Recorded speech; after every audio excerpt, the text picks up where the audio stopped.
ಈ ಊರಿನ ಸ್ಮಶಾನದಲ್ಲಿ ಅಂತ್ಯ ಸಂಸ್ಕಾರ ಮಾಡಿದ್ರೆ ಬೀಳುತ್ತೆ ಕೇಸ್. ತಂದೆ, ಹೆಂಡತಿ, ಗಂಡನ ಅಂತ್ಯ ಸಂಸ್ಕಾರ ಮಾಡಿದವರು, ಅಂತ್ಯ ಸಂಸ್ಕಾರಕ್ಕೆ ಹೋದವರು ಈಗ ಕೋರ್ಟ್ಗೆ ಅಲ್ದಾಡ್ತಿದ್ದಾರೆ. ಯಾವುದು ಎಲ್ಲಿ ನಡೆದಿರೋದಿದು ಅನ್ನೋ ಡೀಟೇಲ್ಸ್ ಇಲ್ಲಿದೆ. ಸರ್ಕಾರಿ ಸ್ಮಶಾನದಲ್ಲಿ ಖಾಸಗಿ ವ್ಯಕ್ತಿಗಳ ದೌರ್ಜನ್ಯ. ಊರಿನ ಸ್ಮಶಾನದಲ್ಲಿ ಅಂತ್ಯ ಸಂಸ್ಕಾರ ಮಾಡಿದ್ರೆ ಕೇಸ್. ವಿಧಿ ಇಲ್ಲದೆ ರಸ್ತೆ ಪಕ್ಕದಲ್ಲಿ ಶವಗಳ ಅಂತ್ಯ ಸಂಸ್ಕಾರ. ಮನೆಯಲ್ಲಿ ಯಾರಾದ್ರೂ ಸತ್ತಾಗ ಅವರನ್ನ ಅಗಲಿಕೆ ನೋವಿನಲ್ಲಿಯೂ ಸತ್ತವರನ್ನ ಗೌರವಯುತವಾಗಿ ಕಳುಹಿಸಿ ಕೊಡಬೇಕು. ಅವರ ಆತ್ಮಕ್ಕೆ ಶಾಂತಿ ಸಿಗುವ ಕಾರ್ಯ ಮಾಡಬೇಕು ಅನ್ನೋದು ಕುಟುಂಬಸ್ಥರ ಚಿಂತನೆ ಆಗಿರುತ್ತದೆ. ಆದ್ರೆ ಈ ಊರಿನಲ್ಲಿ ಗ್ರಾಮಸ್ಥರು ಸ್ಮಶಾನಕ್ಕೆ ಶವ ತೆಗೆದುಕೊಂಡು ಹೋದ್ರೆ ಎಲ್ಲಿ ಕೇಸ್ ಬೀಳುತ್ತೆ ಎನ್ನುವ ಭಯದಲ್ಲಿರುತ್ತಾರೆ. ಅದೇ ಭಯದಲ್ಲಿ 4-5 ಎಕರೆ ಸ್ಮಶಾನ ಇದ್ರೂ ರಸ್ತೆ ಪಕ್ಕದಲ್ಲಿ ಶವ ಸಂಸ್ಕಾರ ಮಾಡುತ್ತಿದ್ದಾರೆ. ಹೌದು, ಇಂತಹ ವಿಚಿತ್ರ ಪ್ರಕರಣಗಳು ನಡೆಯುತ್ತಿರುವುದು ಧಾರವಾಡ ಜಿಲ್ಲೆಯಲ್ಲಿ. ಹುಬ್ಬಳ್ಳಿ ತಾಲೂಕಿನ ಮಂಟೂರು ಗ್ರಾಮದಲ್ಲಿ ಕಳೆದ 5-6 ವರ್ಷದಿಂದ ಇಂತಹ ಘಟನೆಗಳು ನಡೆಯುತ್ತಿದೆ. ಈ ಗ್ರಾಮದ ಸಮೀಪದಲ್ಲೇ ವಿಶಾಲವಾದ ಹಿಂದೂ ರುದ್ರಭೂಮಿ ಇದೆ. ಈ ಗ್ರಾಮಸ್ಥರು ತಲೆತಲಾಂತರಗಳಿಂದ ಗ್ರಾಮದ ಸರ್ವೆ ನಂಬರ್ 460ರಲ್ಲಿನ ಸರ್ಕಾರದ ಸ್ಮಶಾನ ಭೂಮಿಯಲ್ಲಿ ದಫನ್ ಮಾಡ್ತಿದ್ದಾರೆ. ಈ ಊರಿನ ಪೂರ್ವಜರ ಸಮಾಧಿಗಳು ಇದೇ ಸರ್ವೆ ನಂಬರಿನ ಜಾಗದಲ್ಲಿ ಇವೆ. ಆದ್ರೆ ಈಗ ಏಕಾಏಕಿ ಖಾಸಗಿ ವ್ಯಕ್ತಿಗಳು ಸ್ಮಶಾನವನ್ನ ಒತ್ತುವರಿ ಮಾಡಿಕೊಂಡಿದ್ದು ಇದು ಸ್ಮಶಾನ ಅಲ್ಲ, ಇದು ಖಾಸಗಿ ಜಮೀನು. ಇಲ್ಲಿ ಸತ್ತವರನ್ನ ಹೂಳಬೇಡಿ ಅಂತ ವಾರ್ನಿಂಗ್ ಮಾಡುತ್ತಿದ್ದಾರೆ. ಹೀಗಾಗಿ ಗ್ರಾಮಸ್ಥರು ಬೇರೆ ವಿಧಿ ಇಲ್ಲದೆ ರಸ್ತೆ ಪಕ್ಕದಲ್ಲೇ ಅಂತ್ಯ ಸಂಸ್ಕಾರ ಮಾಡುತ್ತಿದ್ದಾರೆ.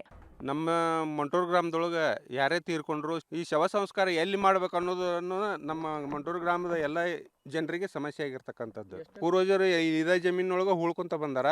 ಈಗೂ ನಾವು ಅದನ್ನ ಮಾಡ್ಲಿಕ್ಕೆ ಹೋದ್ರೆ ಅದನ್ನ ಒತ್ತುವರಿ ಮಾಡ್ಕೊಂಡು ಆ ಜಮೀನೊಳಗೆ ನಮ್ಮನ್ನು ಉಳ್ಲಿಕ್ಕೆ ಬಿಡ್ತಾ ಇಲ್ಲ ಅವರು. ಅನ್ನಪೂರ್ಣ ಗುದ್ನೇನವರ ಅವ್ರ ಮಗ ವಿಜಯ್ ಕುಮಾರ್ ಗುದ್ನೇನವರ ಅವ್ರು ಅಡ್ಡಿಪಡಿಸ್ತಾ ಇದ್ರು.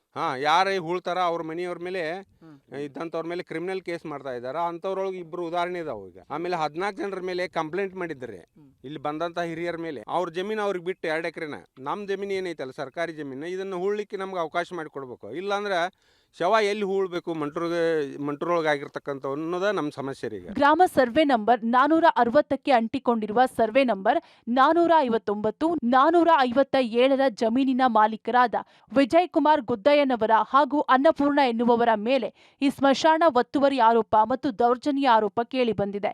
ಇವರ ಮಾತಿಗೆ ಕ್ಯಾರೆ ಎನ್ನದ ಗ್ರಾಮಸ್ಥರು ಅದೇ ಸ್ಮಶಾನದಲ್ಲಿ ಅಂತ್ಯ ಸಂಸ್ಕಾರ ಮಾಡಲು ಕೆಲ ಗ್ರಾಮಸ್ಥರು ಮುಂದಾಗಿದ್ರು. ಗ್ರಾಮದ ಪಾರ್ವತಿ ಎನ್ನುವವರ ಪತಿ ಬಸಪ್ಪ ಸಾವನ್ನಪ್ಪಿದ್ರು. ಅವರ ಅಂತ್ಯ ಸಂಸ್ಕಾರ ಇದೇ ಸ್ಮಶಾನದಲ್ಲಿ ಮಾಡಲಾಗಿದ್ದು ಪತ್ನಿ ಮೇಲೆ ಪ್ರಕರಣ ದಾಖಲಾಗಿದೆ. ಹೀಗೆ ಅಂತ್ಯ ಸಂಸ್ಕಾರ ಮಾಡಿದವರು ಈಗ ಕೋರ್ಟ್ಗೆ ಅಲೆದಾಡುವ ಪರಿಸ್ಥಿತಿ ನಿರ್ಮಾಣವಾಗಿದೆ. 1961 ನಮ್ಮ ಅಜ್ಜನ್ನ ಇಲ್ಲೇ ಹೋಗದೇವ್ರಿ, ಇದೇ ಜಾಗದಾಗ ಹೋಗದೇವ್ರಿ. ನಮ್ಮ ಅಮ್ಮನ ಇಲ್ಲೇ ಹೋಗದೇವ್ರಿ. ನಮ್ಮ 70 ಮಂದಿ ನಮ್ದು ದೊಡ್ಡ ಗರಾಣಿ, ನಮ್ಮ ಗುಂಜೋಳದ್ರ ಮಂದಿ ಎಲ್ಲಾರು ಹೋದೇವ್. ಇಡೀ ಊರು ಮಂದಿನೂ ಎಲ್ಲ ಇಲ್ಲೇ ಹೋಗದಾರಿ. 2003ನೇ ಇಸ್ವಿ ಒಳಗೆ ನಮ್ಮ ಮನೆಯವರು ತೀರ್ಕೊಂಡ್ರಿ. ಆ ಜಾಗದಾಗ ನಾವು ಹೋಗುದಿಲ್ರಿ. ನನ್ನ ಮ್ಯಾಗ ಕಂಪ್ಲೇಂಟ್ ಕೊಡ್ಬೇಕಾಯ್ತ್ರಿ ಅವರು. ನನ್ನ ಮಗನ ಮ್ಯಾಗ ಯಾಕೆ ಕೊಟ್ರಿ ಅವ್ರು? ಅವ್ನು ನೌಕರಿ ಹೋಗತಿ 8 ತಿಂಗಳ ಮನೆ ಇಟ್ಟು ಕುಂತಾನ್ರಿ. ಅವ ಪಕ್ಕಿರಿ ಸ್ವಾಮಿ ರೀ, ಅವ ಬಗ್ಗದಿ ಒಳ್ಳೆ ಮನುಷ್ಯ ರೀ. ಅವ ಬಂದು 2ನೇದವ ಇವು ಬಂದು ದತ್ತಕ್ಕೆ ಬಂದು ಅವ್ನು ಸತ್ತು ಹೋದ. ಅವ್ನು ಹೇಳ್ತಿದ್ದನ್ ಇದು ಮಾಡಾಡ್ರಿ. ಈ ವಿವಾದ ಜಾಸ್ತಿ ಆಗುತ್ತಲೇ ಗ್ರಾಮ ಪಂಚಾಯಿತಿ ಮತ್ತು ತಾಲೂಕು ಆಡಳಿತ ಈ ಸ್ಮಶಾನ ಜಾಗ ಮತ್ತು ಅಕ್ರಮ ಒತ್ತುವರಿ ಮಾಡಿಕೊಂಡಿರುವವರ ಜಮೀನು ಸರ್ವೆ ಮಾಡಿ ಸರ್ಕಾರಿ ಸ್ಮಶಾನ ಭೂಮಿಗೆ ಗಡಿ ಗುರುತು ಮಾಡಿತ್ತು. ಆದ್ರೆ ಇದನ್ನ ವಿಜಯ್ ಕುಮಾರ್ ಮತ್ತು ಅನ್ನಪೂರ್ಣ ಕಿತ್ತೊಗೆದಿದ್ದಾರೆ. ಇನ್ನು ಇವರಿಬ್ಬರ ವಿರುದ್ಧ ಅಕ್ರಮ ಒತ್ತುವರಿ ಬಗ್ಗೆ ಸ್ವತಃ ಗ್ರಾಮ ಪಂಚಾಯಿತಿ ತಹಶೀಲ್ದಾರರಿಗೆ ಲಿಖಿತ ದೂರು ನೀಡಿದೆ. ಆದರೆ ಇದುವರೆಗೆ ಯಾವುದೇ ಪ್ರಯೋಜನವಾಗಿಲ್ಲ.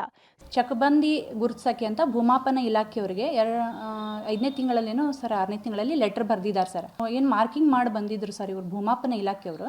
ಅದನ್ನು ಯಾರೋ ಒಬ್ಬರು ಊರಿನವರು ಕಿತ್ತಿದ್ದಾರೆ ಅಂತ ಸಾರ್ವಜನಿಕರು ಬಂದು ಮಾಹಿತಿ ಕೊಟ್ಟರು ಸರ್. ನಮಗೆ ಮಾಹಿತಿ ಕೊಟ್ಟ ಮೇಲೆ ಸಾರ್ವಜನಿಕರೆಲ್ಲ ಒಂದು ಲೆಟರ್ ತೊಗೊಂಬಂದು ನಮ್ಗೆ ಕೊಟ್ಟ ಮೇಲೆ ನಾವು ನಮ್ಮ ತಹಶೀಲ್ದಾರ್ ಸಾಹೇಬ್ರಿಗೂ ಮತ್ತು ನಮ್ಮ ಕಾರ್ಯನಿರ್ವಾಹಕ ಅಧಿಕಾರಿಗಳು ಮಾಹಿತಿ ಕೊಟ್ಟಿದ್ವಿ ಸರ್. ಅದನ್ನು ನಾವು ಕಂದಾಯ ಇಲಾಖೆ ಏನು RTC ತೆಗ್ಸಿದ್ದೀವಿ.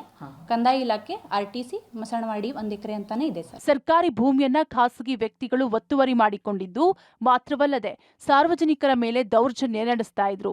ಜಿಲ್ಲಾಡಳಿತ ಕಣ್ಮುಚ್ಚಿ ಕುಳಿತಿರುವುದು ಹಲವಾರು ಅನುಮಾನಕ್ಕೆ ಕಾರಣವಾಗಿದೆ.